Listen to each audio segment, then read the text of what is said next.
StudentPreneur, the podcast about students who are entrepreneurs. Get motivated and keep your energy high. Stories from studentpreneurs. This episode is sponsored by ID Network, a network of university associations run by studentpreneurs for studentpreneurs. Visit idnetwork.com.au.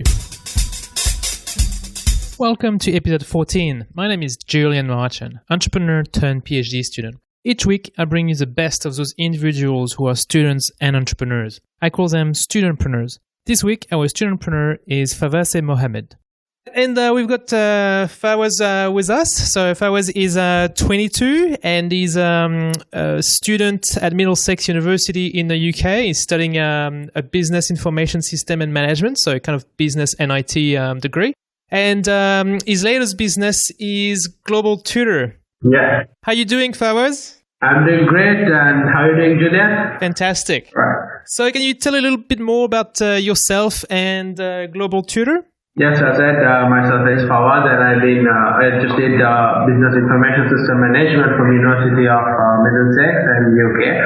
And yes, it's my passion been always connecting education and somewhere technology and business. So that's what I was pulled into a degree of business information system and management. And just coming back to the business of Global Tutor is a live online tutoring business, whereas we do real-time online tutoring for different subjects and different curricula. And as the name stated, the consumer market is global. So we deliver to the global. So every curriculum is a unique market for us. So we hire tutors across the world for different subjects. And we have a system where it has a quality assurance, content management, and learning management system. It's like, because like e-learning is not a wow factor anymore. E-learning is everywhere. Online live tutoring is everywhere. But what we are trying to figure out is, we figure out this education psychology behind this, how exactly it can be adapted starting from a grade 1 kid to learn online and a person like who is building his career to learn online. So we have CIMA, Chartered Institute of Management Accountancy, which is turning online from 2015. So we are proud enough to share that we have implemented that project with a physical tuition partner in Sri Lanka to take it global online with having a lot of subject matter experts. So what we are looking at is, we don't want to function as a one unit. We wanted to go synergize with whoever been doing in the physical market very well. For example, you take one physical institute, might be decades over, but they don't know that their potential can go global. So we go with merge them and they take those courses online. So basically, we are not just an e-learning firm. We are a catalyst who can make most of the other courses become e-learn. We connect the subject matter experts and different curricula. And too simple. So the reason why we started this is to end up in a highly full-fledged virtual school to provide any type of curriculum. So which is not easy, which you can't do it in one moment. So we actually slowly but surely we are establishing every firm and establishing every curriculum towards it, and the student psychology is being measured, evaluation online and everything. So can I just summarize? Are you connecting the existing tutors in all different countries and all different levels of education together? Is that what you're doing? Yeah, we are not just connecting, because like if I don't want to name others, but you name different types of platform. That is just a website or platform where you can go sign up with them, and you have to find your own student, your tutor, and you pay a commission for the platform. We are not of that sort. We are of a sort where we have the entire process. Content is developed by our internal team, and there is a quality assurance procedure. We hire the tutor based on their qualification and everything, and we tutor for our students' market. Okay, so the entire process is controlled by us. But we collect the subject matter experts. For example, there are tutors across the world. So we take them, we screen them, and we use them as a tutor to tutor different students. So we are trying to build a system, a school-based system, which can organizational-based system which can move into completely a full-fledged virtual school with enabling a lot of technology. It's just the beginning. Wow. And how many tutors do you have on board at the moment?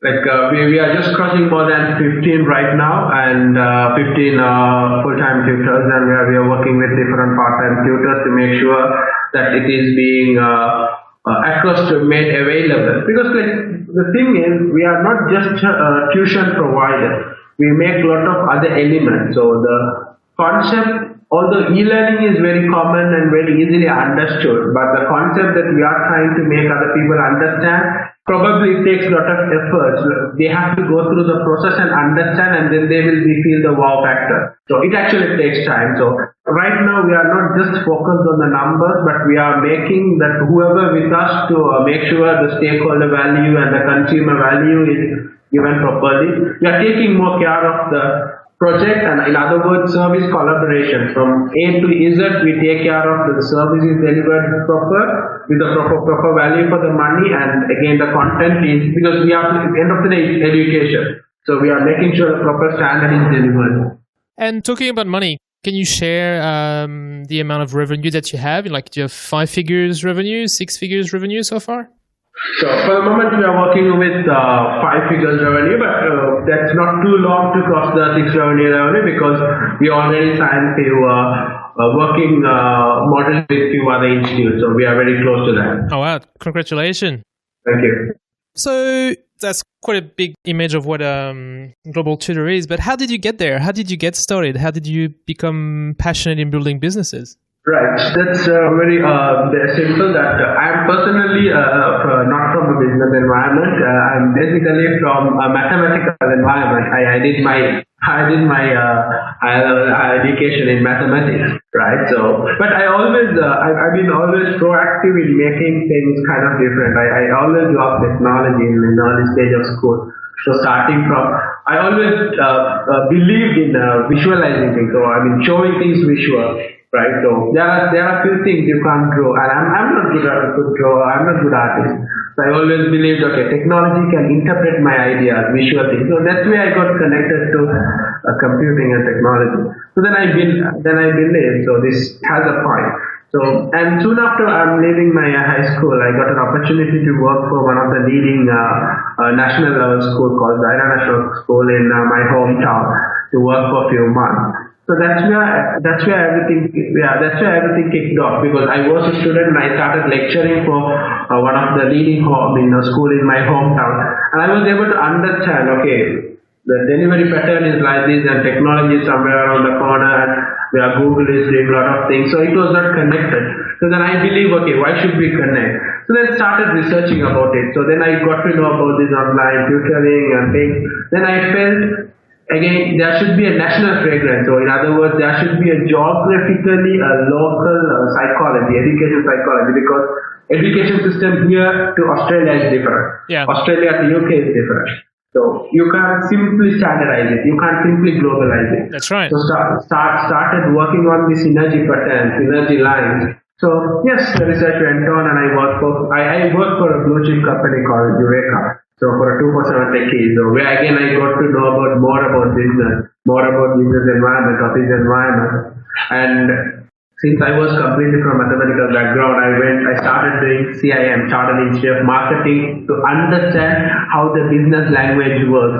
How do I interpret my ideas into a business world and business ideas. So that worked, and yeah, that's how it actually started. And I started my own company called FWS Online Space to try this concept, and I was researching this concept for like 9 months. Were you still working for the other company? Were you still working for Eureka?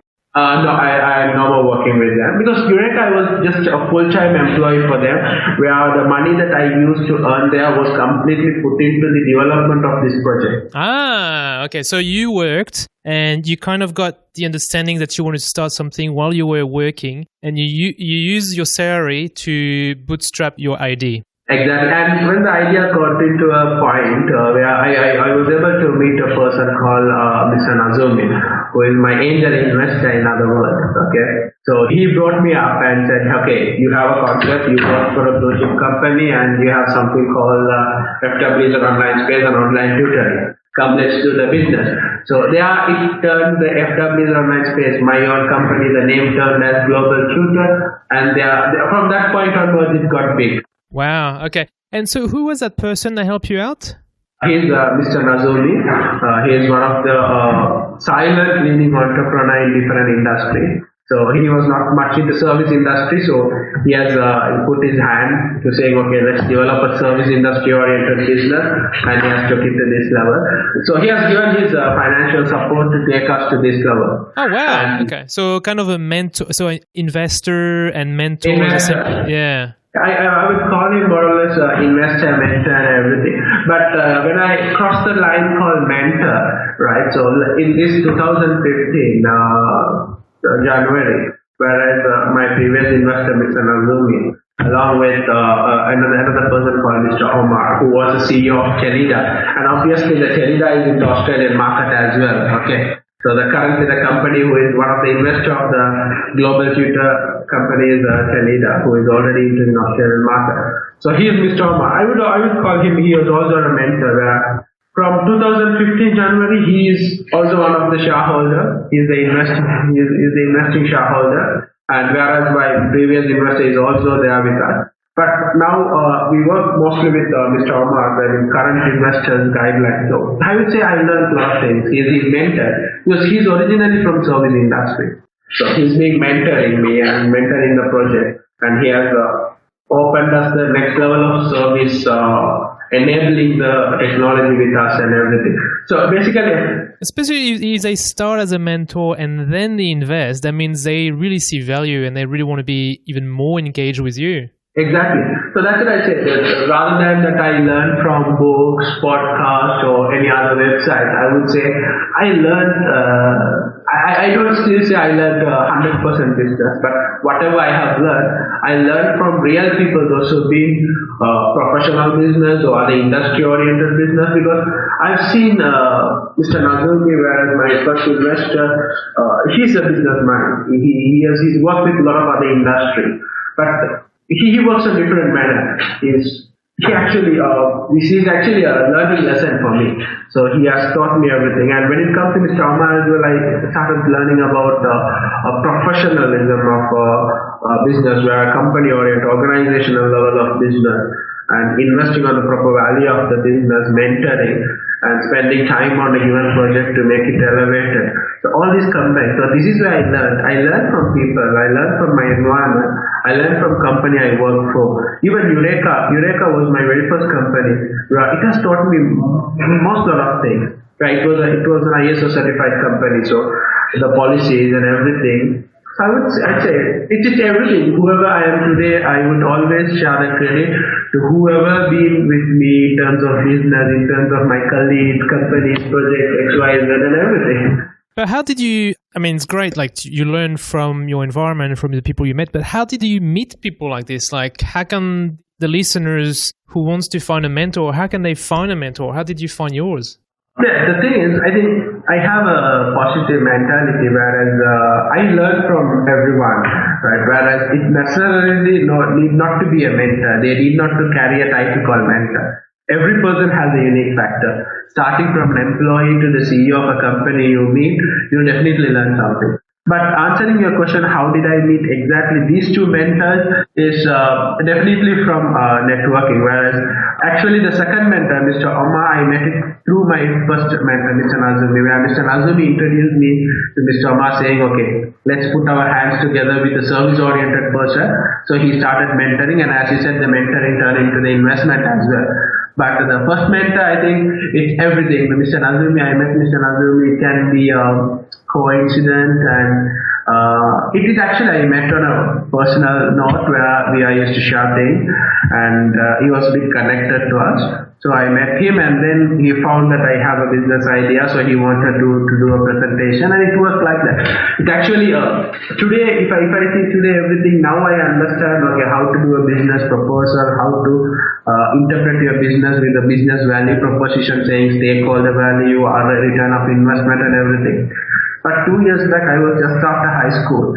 I really did not know anything. I was personally from a mathematical background. I really don't know all this business language. So gradually I learned CIM, and then I started putting it into proper words, and I learned from these people. These people guided me. And that's what I have got an opportunity to give an interview to a researcher of an entrepreneur like you.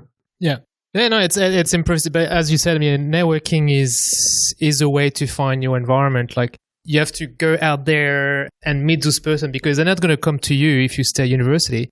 But talking about university and talking about business, how did you manage your studies and running your business at the same time? It's a very good question. The thing is, like even on the Global Student Entrepreneur, the same question was raised, right? The very simple answer was because I really don't want to say, okay, I'm a person with a wow mind, so I was able to manage anything like that. The very simple logic behind that was, I was fortunate enough to get into a professional environment of business, right? Whereas while I was doing my degree. So when I act as the director or the CEO of the project and I go and learn business information system management, more or less what I do is like what I learn, or else what I learn is what I have to do in my office. Excellent. Yep. It was then interconnected. So the reason why it was so interesting and easy was I loved my entrepreneur journey or the project being started, and I knew for the fact business information system as a stream can give me a lot of technical input for my business. I was keen on both. So what I gathered from here was input here. So what I ever learned or experienced from my journey as an entrepreneur, journey as a CEO, again being interpreted in my studies. So that's why I was able to end up in the first class. So apart from that, there is no any wow magic, or there is no any, I would say there is a hard work and dedication, but apart from that, the synergy or synchronization between my work and studies has helped me a lot to make this life easy. But do you think it was because like the lectures were helpful, like understanding that you could use your business for your studies? Of course, because namely I had like 4 lecturers starting from Kanishka, Veeramunda and Mrs. Doshini and Tilan and few more. But out of this, I would name the first person I said, Kanishka. Now, even today, he is one of my mentors. Wow. Right? So Kanishka, he was my lecturer for strategic management. So whereas he actually spot me and he said, okay, you have something, but you have to keep moving. And he knew that I had a business while I was attending my university. So he keeps giving me a lot of idea. And one more thing to be added is he's also a serial entrepreneur, right? Okay, now you're talking. Yeah, right. So now he used to guide me a lot of things and everything. I think I'm fortunate enough that we are very close to work on even through a global tutor. We are, myself and Kanishka is very close to work through a project. Hopefully it works fine. But apart from the business relationship, he's always been a mentor. He always been guided. And when it comes to very few critical business decisions that I have to take, I always consulted Kanishka, Mr. Nazumi, Mr. Oma, whoever been on my top level of mentorship. I always connected with them. Wow, well, that's. I mean, I don't want to say that's lucky because it's also you going to them and explaining what you're doing, and that explaining, Karishma, that you have a current business. But still, it's at the end the result is pretty amazing because if you can use your business in your studies, then that makes it kind of easier, kind of. Exactly. All right. So you tell us a lot of good stories. Can you give us a couple of examples where you had tough times or even if you had failures? Yes, of course. I mean, no journey begins without a failure, actually. But a failure in the sense I have not significantly, let's say, 100% failure, saying, okay, I got to drop out from a business or anything. Because I said to you that FW is our online space, my very first company, the very first brand name for online live tutoring turned into Global Tutors. How that happened was, I said to you, like, I was working for a company and I was funding my salary to boost up the concept. So whereas on a one given point, what you earn is not enough to put your business online. Or in other words, while you work on your full-time commitment, you can't just put the rest of the mind to a full-time business. So that was actually the most critical point that I had. So whereas then that's where the point that I started to search for an investor. Okay, now it's time. I've been I learned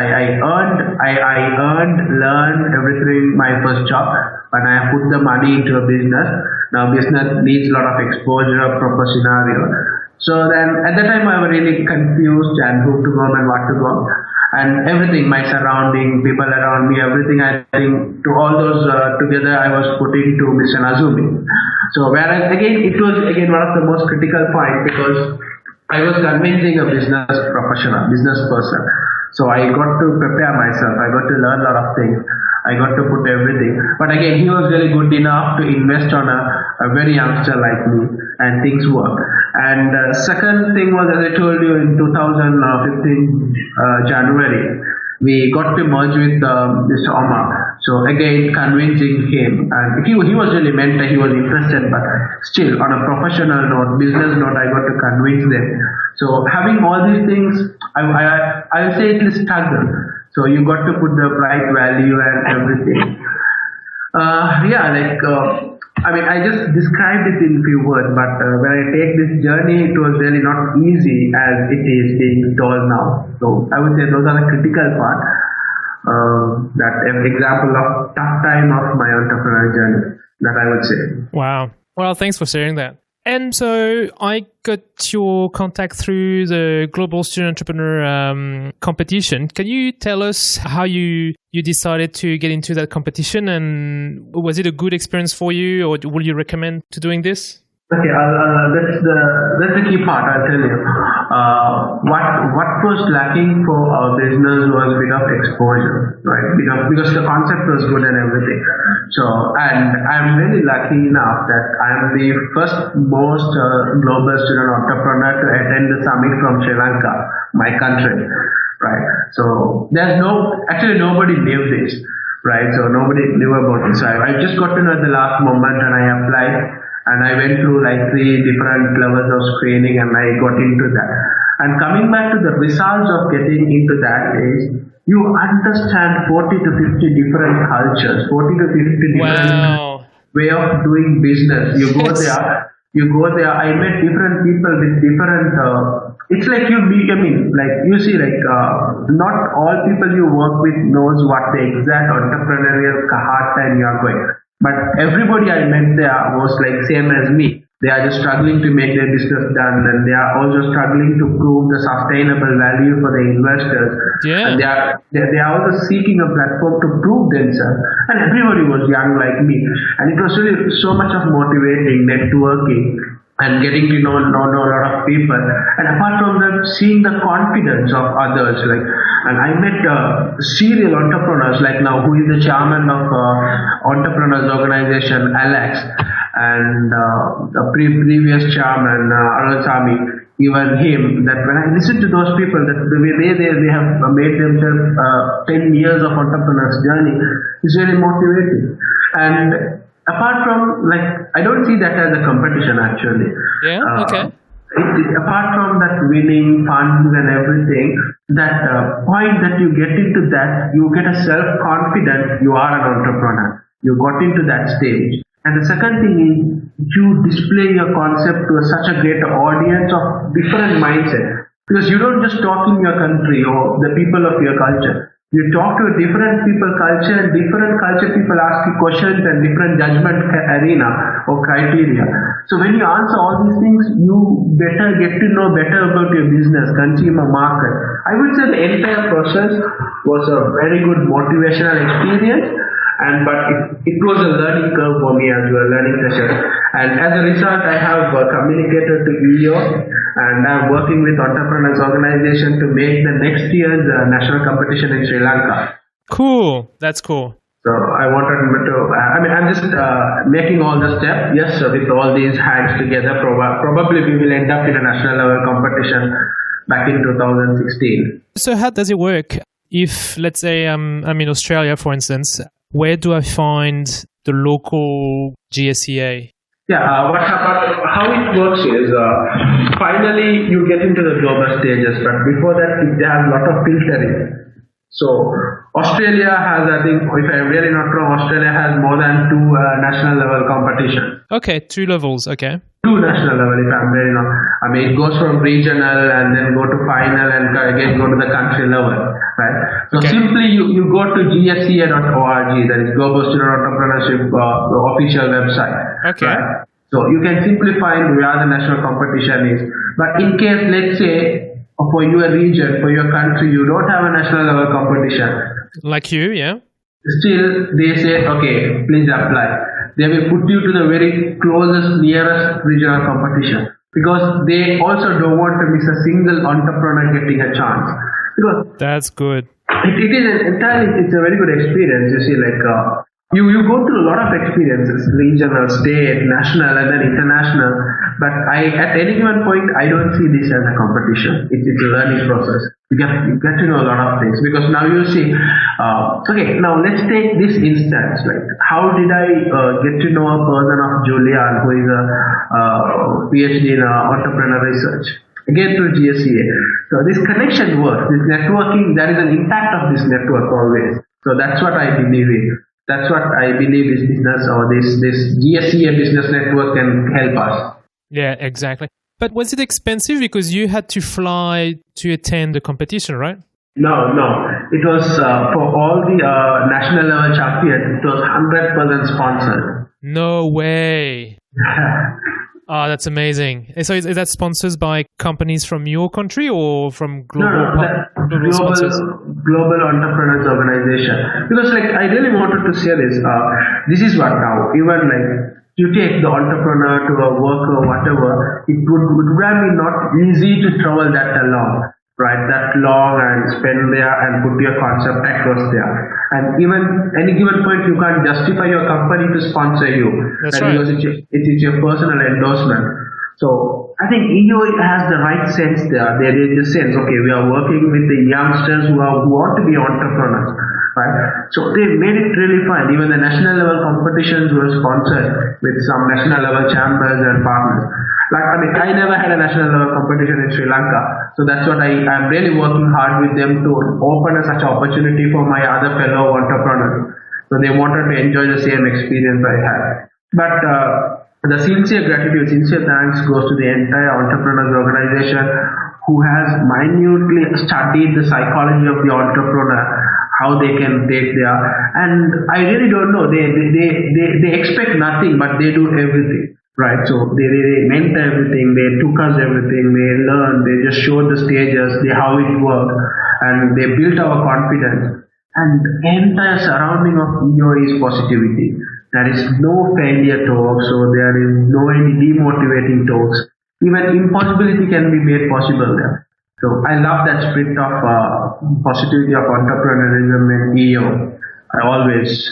And so when did you do the final? When was it? It was a couple of months back, right? Yeah, I was a couple of months back. I went 2 to 3 levels, and I was lucky enough that I went to the last process of it. Yeah, that's pretty impressive. From not having the competition in your country to make it to the last level. That's pretty cool. So that's the best part of it. I mean, as I told you, even I couldn't win the final. I mean, I couldn't be at the last 6, for example. But I never took it as a competition. I did my genuine effort. I did my genuine presentation. That's why it took 2, 3 at the level up. But still, I always love the environment and positivity. And everybody there was with super awesome concept, right? So. I'm happy. I'm one of the very few person who had the concept of enabling technology in education. That I was personally happy about it. But apart from that, everything. I mean, I still remember. I can visualize the positivity there. The people's positivity in mind. I mean, that's what you need in an entrepreneur's life. Yeah, that's right. All that positive thinking and everything is possible. Yeah, that's pretty amazing because when you were back in Sri Lanka, you didn't see that many people with positive thinking and nobody from your age, I guess. I mean, you kind of felt you were like a misfit or didn't fit with other people. Exactly. Again, the thing is, you can't actually say a fault. You can't actually complain your surrounding because it's again, as I told you, it's a national the fragrance of national psychology. So how things being working. So I think this globalization of entrepreneurship is really essential for whatever the country, whatever the region, to connect how the world level business is happening. Because I would also like to thank few communities in Sri Lanka like /com. SLASCOM is one of the active chamber in Sri Lanka where they work together with IT, BPO industry to enhance their capabilities, and they also have milestones. They also have milestones. They wanted to create a lot of startups, right? So they really do, but I think all this has to be connected. So if SLASCOM and such members can be connected to EO, and there are a lot of things like EO as well. So this ecosystem of entrepreneurialism has to be connected, I think. Yeah, right. Definitely. So, and we have to be connected to such ecosystem. I know there are a lot of such ecosystem, and we have to get our way to such ecosystem, I think. So that's a simple bottom line. And in terms of being connected, are you still in touch with some of the student entrepreneurs that you met during the competition? Of course, we are still, we are actually connected. Almost everybody of us is connected, right? Even the friend from entrepreneur from Australia, Canada, India, Nepal, Singapore, US, UK. Everybody of us are connected. We have WhatsApp exclusive groups, Facebook groups, and we used to have a chat then and there.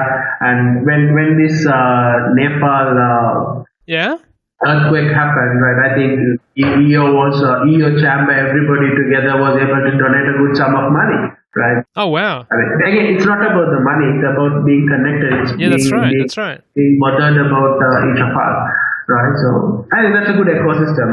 I mean, everybody is so busy. We don't have enough time to call or be called for hours. No, but knowing that you can contact them if you need to, and you can talk to people like you who's going through the same problem, same age, same studies, same business. I mean, that's pretty priceless. Of course, so. And again, for example, we have people around 30 to 40 different countries where it's easy, like it's a confidence for me, or it's confident for all of us. Like if they want to get into Sri Lanka, they have a point of contact. That's right, exactly. Yes.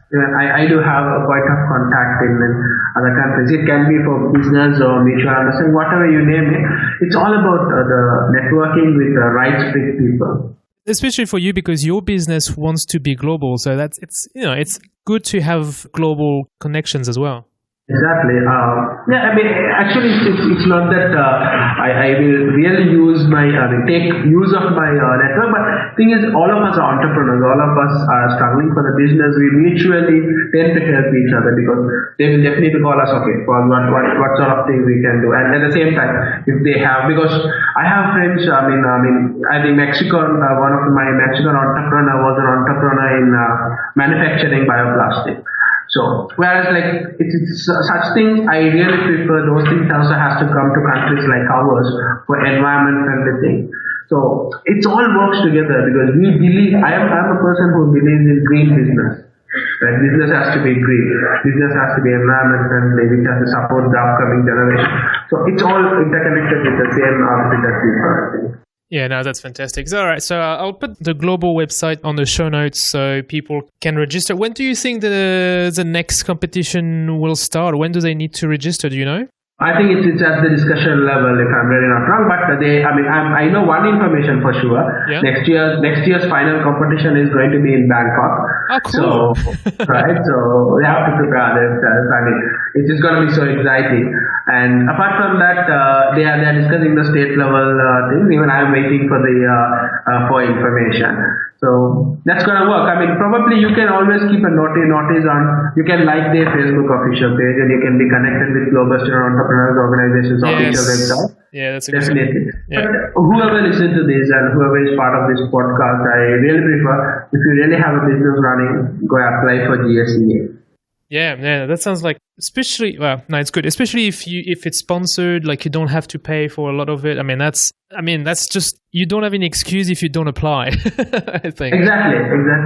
And again, on the other note, one country has only one person, one winner to go ahead. I would say why most of other people also have to apply is you get that experience of competing in a business environment. I think that is very important. You have to compete because at the end of the day, whatever the name business is competition. You know there are going to be one winner from the national level, and you know that there are going to be one winner at the global level. But you need the spirit of competition. Go compete and get your experience elevated. Yeah, no, and that's just one competition amongst others. I mean, there's always local competition. There's competition in each cities. I mean, but yours is a good one because it's specifically for student entrepreneur and it's global. So that's a really good one. Exactly. All right, thank you so much. Is there anything you need in your venture right now? Do you need anything from the audience? Do you need them to follow you on Twitter or to check your website? What do you want from the audience? Yes, actually what I wanted is, not that what I want, as every entrepreneur who would wish us is, not that I really want to turn all these audience as my clients or customers, but I wanted them to know what exactly that I've been talking about. So I would, it's about, we are talking about live online tutoring for different grades and everything. So I appreciate if all these listeners can go check www.globaltutor.org, globaltutor.org, and just share this information that we really wanted. And because Julian respected the entrepreneurs from GSEA and doing this, so I really don't want to just keep promoting my values of business here, but I really would love to give anybody who contacts us through this or anything just a completely one real-time free demo class. Cool. Right, so just get on touch with www.globaltutor.org and you can exclusively enjoy a demo class of your choice of your own time, provided that we provide the particular course you are interested. You can enjoy a real-time demo class and then you can share how your experience goes with us. That's really good. All right. Well, I'll put your website on the show notes as well, and so people can find it very easily. Oh, well, thank you so much for your time. Thank you for sharing your experience, and all the best in building your business. Right. Thank you, Julian. And even you are doing a great job and connecting the entrepreneurs over globe and making sure that's being telecasted through a podcast and everything. All the best for you as well. And thank you for having me in your session. All right. Thank you very much. Each studentpreneur story is different, and what works for some people doesn't for others. However, I'd like to point out a few things in Mohammed Fawaz's journey that are similar to studentpreneurs I studied in my research. One, he embraced networking from very early on. And subsequently, he met several influential people, including 2 mentors, who even ended up investing in his business. There's no particular skills for networking. Everyone can learn it. Fawase was a mathematics student in high school, and he had no problem networking. He also leverages his network for learning, because as he said, he learns from his environment. Finally, he increased his network globally by attending the Global Studentpreneur Award competition. Once again, there was no local competition in Sri Lanka, but he reached out anyway to the organization and ended up having an incredible time with the 35 GSEA finalists, all like-minded people from across the globe. You can do it too. Go visit GSEA.org and enroll in your local competition. Go for it. Thank you so much for your time, Fawase, and all the best in your adventure. If you enjoyed this podcast, please review us on iTunes with 5 stars and like our Studentpreneur Podcast Facebook page so we can reach more student entrepreneurs. Catch new episodes of Studentpreneur on Wednesday next week. Meanwhile, keep breaking the stereotype and the mindset.